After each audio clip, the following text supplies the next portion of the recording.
En esta sexta jornada científico-técnica del IDEA y 42 aniversario, les voy a presentar el trabajo Expresión y purificación alternativa de la proteína recombinante de la nucleocápside del SARS-CoV-2 en Escherichia coli para el serodiagnóstico del COVID-19.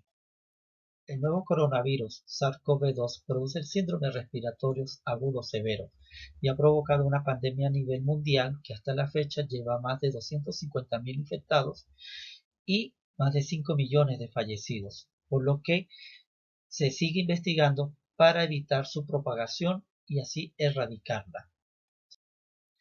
Los estudios a nivel de ARN genómico y de estructura y función de cada una de sus proteínas han permitido determinar que la proteína de espiga, la proteína S, es la involucrada en la de infectar a las células, por lo que este antígeno ha sido utilizado para desarrollar las vacunas, ya sea a nivel de la tecnología de RNA mensajero o a través de virus inactivados o virus atenuados. Esto ha permitido parar la propagación a nivel mundial, ¿sí? Otra proteína de interés localizada en el genoma del virus SARS-CoV-2 es la proteína N o nucleocápside. Esta es la proteína que envuelve el RNA del virus, ¿sí? para formar la partícula virídica. La estructura a nivel de dominio de la proteína, que es una proteína de aproximadamente 50 kilodalton, que también es fosforilada para poder unir el RNA, tiene en su extremo N terminal el dominio de unión de RNA y en el dominio C terminal el dominio de oligomerización, unido por un linker que tiene actividad autoproteolítica. Esta proteína, al ser sintetizada utilizando la maquinaria de la célula que invade, interacciona con el RNA genómico del virus, forma un complejo de proteína RNA que se agrupa y al interaccionar con la membrana de las células que invade, forma partículas virídicas que tienen la proteína de espiga, ¿sí? En principio, esta proteína pareciera ser que tiene esa función solamente de resguardar el RNA genómico del virus. Sin embargo, estudios más detallados de la nucleocápside han determinado que esta proteína no solo resguarda el ARN genómico del virus, sino que es multifuncional. Por ejemplo, un grupo reportó que altas concentraciones del extremo N-terminal de la nucleoproteína es capaz de hiperactivar la activación del complemento dependiente de MAC2, ¿sí? Lo que en pacientes críticos con COVID-19 van a producir el síndrome de distrés respiratorio agudo atípico, en otros diseminación de la coagulación intravascular y fallo multiorgánico, lo que convierte a esta proteína en un marcador de interés clínico para estos tipos de pacientes. Otro grupo de investigadores reportó que la nucleocápside es capaz de regular de forma dual la respuesta inmune innata. Es decir, a pacientes con proteínas de N bajas es capaz de suprimir las citoquinas inflamatorias y de señalización del interferón tipo 1, por lo que el virus es capaz de invadir la respuesta inmunológica del hospedador, mientras que dosis altas promueven altas concentraciones de interferón tipo 1 y alta expresión de factores inflamatorios, es decir, una tormenta de citoquinas. Esto significa que se pueden desarrollar estrategias terapéuticas para inhibir la proteína N y poder comprender este tipo de patología en los pacientes de COVID-19. Otro estudio determinó que los anticuerpos producidos contra la nucleoproteína son capaces de activar la TRIM21 e inducir inmunidad de células T. ¿Sí? Esto tiene implicaciones ya que se forma un mecanismo además de los anticuerpos neutralizantes, un mecanismo sinérgico que es capaz de producir protección inmunológica, por lo que se puede desarrollar una vacuna alternativa o colaboradora a las ya existentes. Estudios de proteómica y de interacción proteína-proteína de diferentes grupos de investigación utilizando construcciones que expresan la nucleoproteína completa o sus fragmentos N o C terminal en células de cáncer de pulmón o células HEK293T o células CALO3, que estos fragmentos son capaces de interactuar con proteínas relacionadas con las respuestas de defensa al virus o proteínas inmunorreguladoras. Cada punto de estos es una interacción con este tipo de proteínas.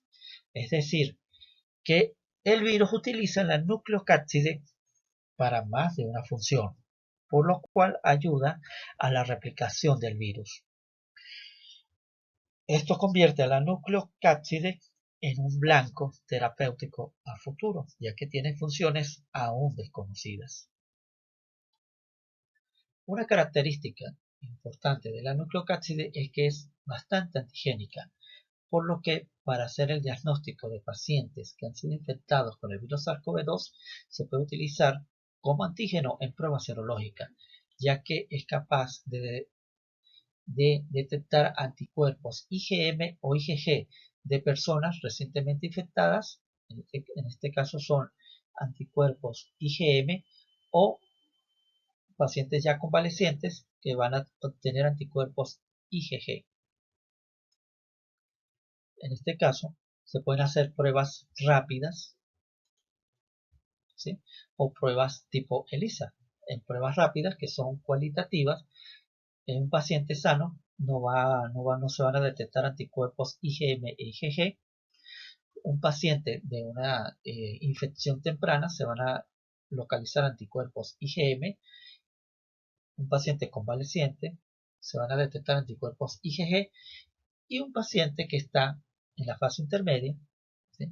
Es decir, está recientemente infectado, ¿no? Se van a conseguir anticuerpos IgG y IgM, ¿sí? Podemos hacer también test de ELISA cuantitativo y determinar pacientes que sean positivos, ¿sí?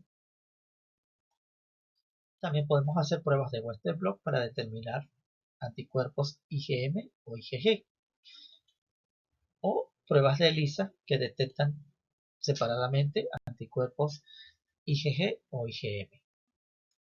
Estos métodos serológicos utilizan como antígeno sobre todo proteínas recombinantes, ya que son más fáciles y rápidos de utilizar.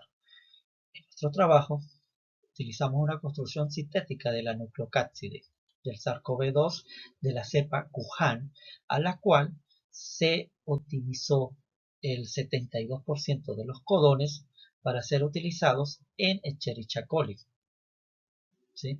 Aquí es un detalle de algunos codones que están en amarillos, que fueron los que se modificaron para poder ser utilizados en el sistema de expresión procariota, ¿sí? De forma de obtener más eficientemente una proteína expresada. Para esto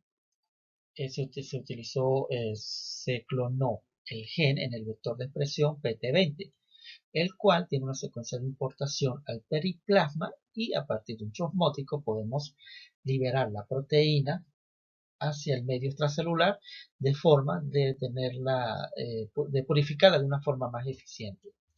Cuando llegó el vector, hicimos una PCR y obtuvimos un fragmento de 1600 dispares de base que corresponde a la secuencia del gen de la nucleoproteína y una zona del plásmido. El plásmido fue transformado en células de E. coli BL21 D3, ya que tiene la polimerasa del fago T7, lo que permite obtener una mayor expresión de proteínas. Sin embargo, la expresión fue tal que en este gel de poliacrilamida, donde tenemos extractos de la fracción soluble y de la fracción insoluble, son estos 4 carriles, toda la proteína estaba en la fracción insoluble, por lo que la estrategia de utilizar la secuencia de importación del periplasma no funcionó. Y tenemos que purificar la proteína con otras metodologías. En este caso la proteína está en el peso esperado de 50 kilodalton, con una buena expresión. Ya que la proteína forma copos de inclusión, se idearon diferentes protocolos para obtener una proteína pura. Uno de ellos fue utilizar una ruptura enzimática, utilizando lisosima y congelamiento o descongelamiento, para separar la fracción soluble de la insoluble. Como sabemos que la proteína está en la fracción insoluble, se solubilizó con guanidina, de forma de fijarla a una columna de intercambio a metales como es la IMAC, donde la proteína, por tener una cola de 6 histidinas, es capaz de unirse. Y luego, al hacer sucesivo lavado con un buffer PBS, la proteína se diluye con imidazol. En este caso, las bandas, la proteína eluyó a 250 milimolar de imidazol y se veía un gradiente, ¿sí?, o una degradación de proteínas. Y luego, una proteína relativamente pura. Al hacer un Western con esas fracciones, sobre todo la primera de 250 milimolar, se observó una gran cantidad de bandas que corresponde a la autoproteólisis de la nucleoproteína. Esto a pesar de tener inhibidores de proteasas, ¿sí? Con el tiempo, al realizar otra vez el Western blot, se veía que las bandas iban disminuyendo en señal. Es decir, que la proteína con el tiempo se estaba degradando, ¿sí? Además, con esta metodología se observaba una banda de alto peso molecular que se observó en los pacientes positivos y negativos. Esta es una banda contaminante de E. coli que normalmente está asociada a la fracción membranal. Esta banda es problemática si esta fracción de proteína es utilizada en pruebas de ELISA, ya que un paciente negativo nos puede dar positivo, es decir, un falso positivo. Cambiamos la estrategia y otra vez, una ruptura enzimática, congelamiento o descongelamiento. No se utilizó guanidina, no se utilizó un sonicador, solamente urea, y se fijó a la columna para ser luego eluida no por imidazol, sino por cambios de pH. En este caso la proteína salió en 5,3, donde normalmente esperábamos que saliera en pH 4, pero salió en 5,3. Esta fracción se le realizó un Western blot con un paciente positivo y apareció una sola banda. No se observó la degradación y no se observó la banda superior de coli. Igual un paciente negativo nos dio la membrana intracelulosa dio limpia, ¿sí? Aquí estas membranas de nitrocelulosa se ven más oscuras que estas, porque precisamente para tratar de observar de la degradación o la proteína de coli se dejó revelando por más tiempo.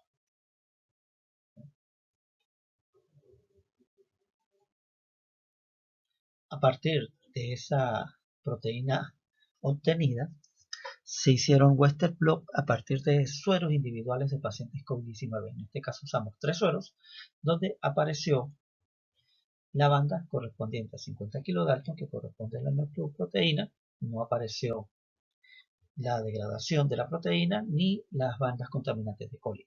Los pacientes negativos dieron limpios, por lo que la proteína demostró que puede ser utilizada para un diagnóstico de la presencia del SARS-CoV-2. En un futuro utilizaremos conjugados anti-GM y estandarizaremos la proteína para ser utilizada en pruebas de ELISA o pruebas de test rápido. En conclusión, se plantea un método alternativo de purificación de la nucleocapside recombinante del SARS-CoV-2 para ser expresada en E. coli, utilizando solamente pasos de cromatografía de intercambio a metales y condiciones desnaturalizantes, utilizando urea, sin utilizar ni guanidina ni sonicación, ¿sí? Esto es un procedimiento relativamente sencillo y de bajo costo y podría ser llevado a gran escala para obtener antígenos para ser usado en pruebas, en pruebas y desarrollo de métodos diagnósticos serológicos del COVID-19.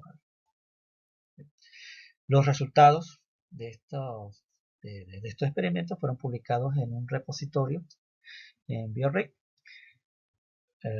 para estar disponible para la comunidad científica. Gracias por su atención, estaré pendiente de cualquier pregunta. ¿Sí? Muchas gracias.